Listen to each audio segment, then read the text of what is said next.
ప్రభుత్వమే ప్రజలకు out of coverage ఏరియాలోకి వెళ్ళిపోయింది. మాట్లాడటానికి అవకాశం లేదు. ఎవరికి చెప్తే సమస్యలు పరిష్కారం ఏంటో తెలియదు. ఎవరు పరిష్కార మార్గాలు చూపిస్తారో అర్థం కాదు. అంతటి దుర్మార్గమైనటువంటి పాలన మనం చూస్తున్నాం.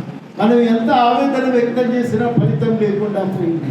ఆ పాలనలో మనం చూసిన ఒక ప్రధాని పెట్టినటువంటి సందర్భం అది.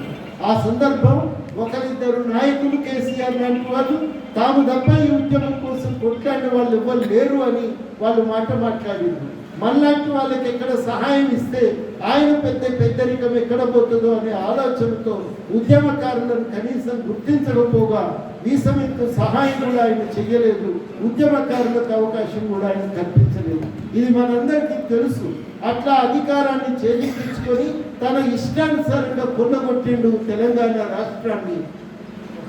ఈ 9.5 సంవత్సరాల పాలనలో తెలంగాణను సంపూర్ణంగా నాశనం చేసింది. ఇవాళ పైసలు లేవు, ఖజానాల కష్టకాలం అనేది దాపురించింది తెలంగాణకు.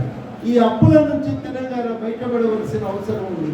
ఇవాళ ఎట్లాంటి పరిస్థితి ఉందంటే కొత్తగా రూపాయి అప్పు తెస్తే 12 పైసలు పాత అప్పు కట్టడానికి వాడుతున్నారు. పావుల పైసలు మాత్రమే కొత్త ఖర్చులకు ఉపయోగిస్తున్నారు. ఇంత దుర్మార్గంగా తెలంగాణ నాశనం చేసింది. అన్ని సంస్థలు కుప్పకూలిపోయినాయి. అన్ని ప్రభుత్వ విభాగాలు నాశనం అయిపోయింది. ఇవాళ ఒక్కొక్క దాన్ని మళ్ళీ నిర్మించుకుంటూ రావటం అనేది ఒక గొప్ప పని. అందుకనే ఈ కీలకమైనటువంటి సమయంలో ప్రజలు నిర్ణయించుకున్నారు. ఈ జరిగిన ఎమ్మెల్యేలకు విలువ లేదు, ఉద్యోగులను కూడా గౌరవించినటువంటి వాళ్ళు లేరు. బెదిరించాలి, ప్రతి ఒక్కరిని తమ గుప్పిట్లో పెట్టుకోవాలి. అది కేసీఆర్ పాలన సారాంశం. మంత్రులు పోతే కూడా ప్రజాభవన్లోకి రానియలేదంటే అది ఎంత దుర్మార్గంగా సాగిందో మీరు ఒక్కసారి ఊహించుకోవచ్చు. ఇక రెండవది ఏంటంటే ప్రశ్నించిన వాళ్ళ మీద పడి కొట్టిండ్రు, కేసులు పెట్టిండ్రు. వాళ్ళందరినీ కూడా సహించలేదు. మీరు ఎక్కడ చిన్న నిరసన తెలిపినా వాళ్ళ మీద కేసులు. ఎక్కడ ప్రగతి భవన్ దాకా పోయి ఒక కాగితం ఇస్తామని బయలుదేరినా దాన్ని ఆమోదించలేదు. ఆ ప్రయత్నాలను కూడా అడ్డుకున్నారు, కేసులు నమోదు చేసి. రైతులు నిరసన తెలిపితే 144 సెక్షన్ పెట్టి బయటికి రానియలేదు. సాహసించి బయటకు వస్తే జైళ్ళల్లో తోసేశారు. ఇన్ని రకాలుగా ఒక దుర్మార్గ పాలన మన దగ్గర సాగింది. మూడోది ఏం చేసిందంటే సంఘాలను చీల్చాలి, నాయకులను బలహీనపరచాలి, బెదిరించి లొంగ తీసుకోవాలి. ఇది మనం కేసీఆర్ పాలనలో చూసినాం. ఎన్నో సంఘాలను బెదిరించి వాటిని బలహీనపరిచారు.